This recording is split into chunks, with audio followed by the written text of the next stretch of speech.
Bonjour tout le monde, j'espère que vous allez bien, voire super bien. Donc, je reviens vers vous aujourd'hui avec cette propriété.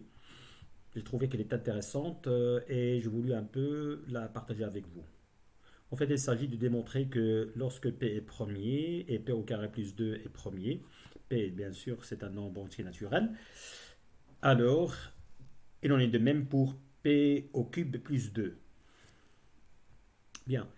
Euh, Essayez de mettre la vidéo en pause si vous voulez travailler travailler l'exercice. Mais je vous avertis que ça peut paraître un peu difficile. Donc c'est pas évident, c'est pas un exercice que vous allez le faire en 2 secondes, à part si vous avez, je sais pas, la révélation de pouvoir aller directement dans la voie de la solution, chose qui est pour moi presque impossible, quoi, parce que allez, c'est un exercice tiré d'une olympiade de mathématiques. Et j'ai essayé de le faire moi-même. Ça m'a pris beaucoup de temps. Et ça m'a fait beaucoup de peine pour pouvoir arriver à montrer ceci. Pourquoi? Parce que j'ai vu que le problème contient quand même contient un piège qui est quand même pas évident. C'est-à-dire que la solution, pour aller dans la voie de la solution, pour un chevronné, pour un matheux, je dirais même pour un mathématicien, il faut qu'il aille dans tous les sens des propriétés des nombres premiers, alors que, en fin de compte, il lui aurait fallu peut-être allez, prendre d'autres chemins qui ne sont pas habituels. Bon, bref, on va voir la solution ensemble et vous allez me donner votre avis dans les commentaires pour me dire comment est-ce que vous avez trouvé l'exercice. Est-ce que ce que je viens de raconter n'est que du bobard ou bien c'est vrai qu'il y a quand même un vice dans la voie ou l'itinéraire de la démonstration. Bon, alors, je suppose que vous avez mis la vidéo en pause et vous avez travaillé l'exercice. Mais attention, je vous ai bien averti qu'il vous faut quand même pas mal de temps pour pouvoir y arriver, à part que si vous empruntiez un chemin qui est inhabituel pour arriver à la solution. Voilà. Moi, ça m'a pris énormément de temps pour pouvoir arriver à canaliser mes démonstrations sur la bonne voie parce que j'ai emprunté tous les chemins possibles et imaginables. J'ai emprunté tous les chemins quand même connus pour pouvoir arriver finalement à dire, allez, il doit y avoir quelque chose derrière cet exercice. Bon, solution. Euh, je vais essayer la propriété pour chose qui est normalement euh, évidente. Bon, quelques nombres pour voir est-ce que c'est vrai. Alors, je vais essayer pour 2. P est égal à 2. Alors, qu'est-ce que ça donne? P au carré est égal à 4.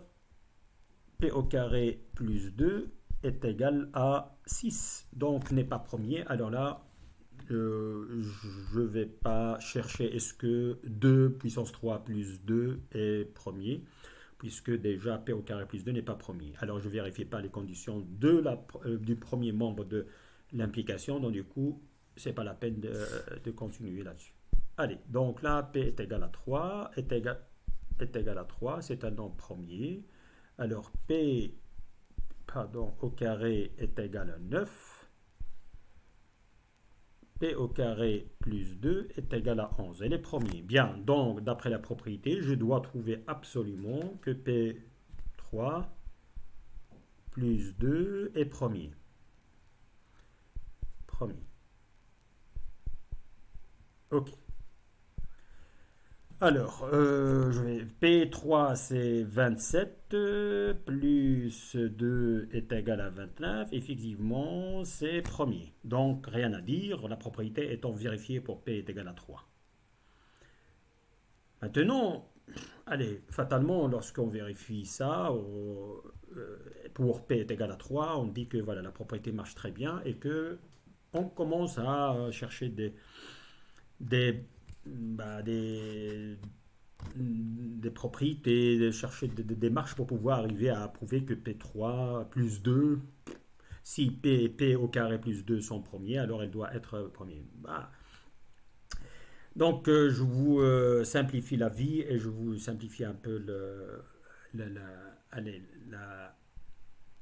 le travail pour vous dire non, c'est pas comme ça que ça marche. Bah, allez, vous allez essayer de faire quoi tout ce que vous voulez, ça n'amènera à rien. En fait, il faut juste voir une chose, et ça ce qui m'est paru un peu inhabituel, qu'on donne un exercice aux Olympiades qui normalement ne suit pas un cheminement normal dans sa démonstration.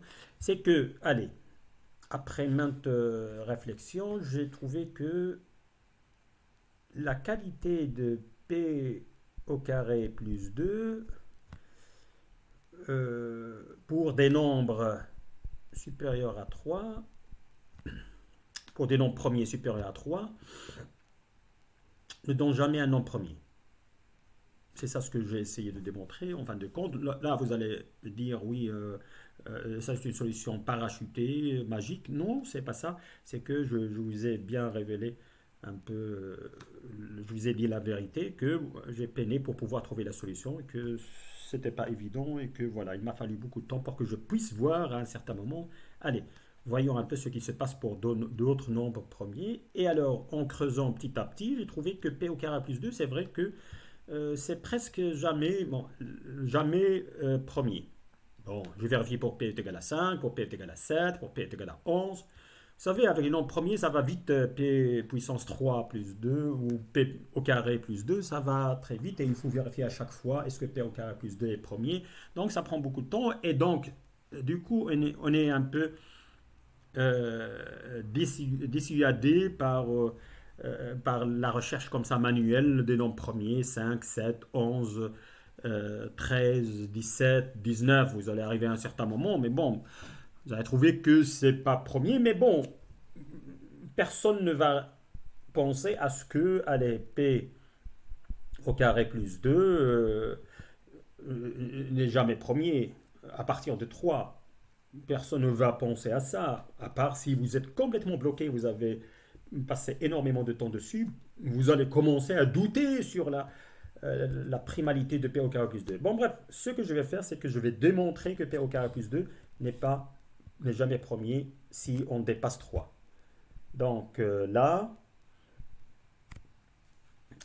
P au carré plus 2, alors tout nombre premier doit être égal, congru à soit 1 modulo 3, soit un nombre premier, et congru à 1 modulo 3, ou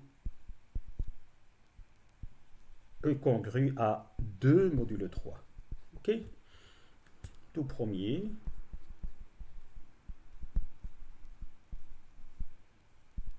Et soit congruent à 1 modulo 3, soit congruent à 2 modulo 3, c'est-à-dire que P-1 est un multiple de 3 ou P-2 est un multiple de 3.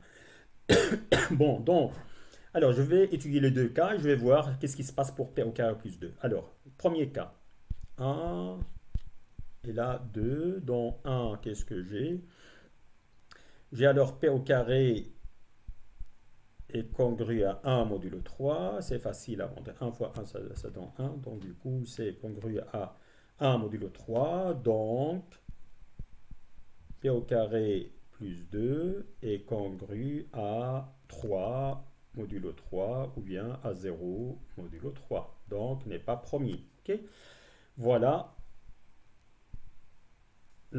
pour la première égalité. Alors, deuxième cas, j'ai P qui est congru à 2 modulo 3. Donc, P au carré est congru à 4 modulo 3 ou bien de manière équivalente, il est congru à, allez, 4 modulo 3, ce n'est autre que 1 modulo 3. Et donc, du coup, P au carré plus 2 est congru à 3 modulo 3 ou bien 0 modulo 3, ce qui fait que P au carré plus 2 n'est jamais premier à partir de 3. N'est jamais premier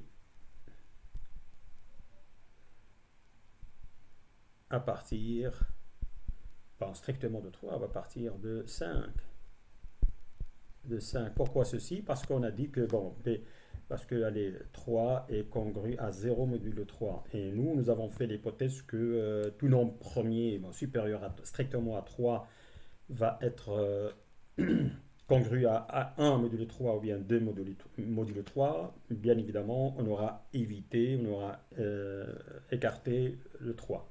Bien, donc voici. Alors là, du coup, on n'aura jamais le premier membre euh, de la proposition réalisée.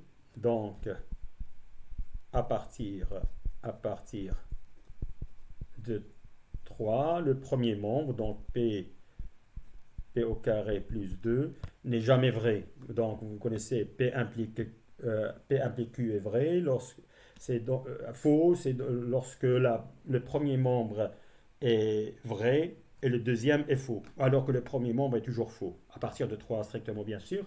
Alors du coup, vous comprenez que voilà, l'implication, elle est toujours vraie. Parce que le seul cas où une implication est fausse, c'est lorsque le premier membre est vrai, le deuxième est faux. Alors que déjà à la base, on a le premier membre qui est faux, à partir strictement de 3, et donc la propriété est toujours vraie. Voilà le point inhabituel qui est euh, qui peut piéger bon, un étudiant qui passe les Olympiades, il ne va pas pouvoir réfléchir à ceci, à ce genre de questions, quand on lui pose ce genre de questions. C'est pour cela que ça m'a pris beaucoup de temps.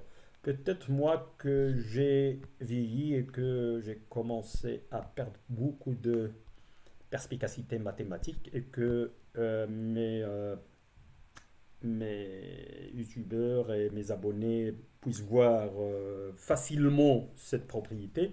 C'est fort possible. Mettez-moi ça en commentaire. Dites-moi que euh, j'ai commencé à halluciner et j'ai commencé à perdre beaucoup de ma pertinence mathématique pour me rassurer peut-être parce que ça m'a pris beaucoup de temps et je me suis dit je vais essayer de partager ça avec mes abonnés, avec tous ceux qui regardent cette vidéo pour me laisser un commentaire. Donc je vous remercie pour m'avoir suivi.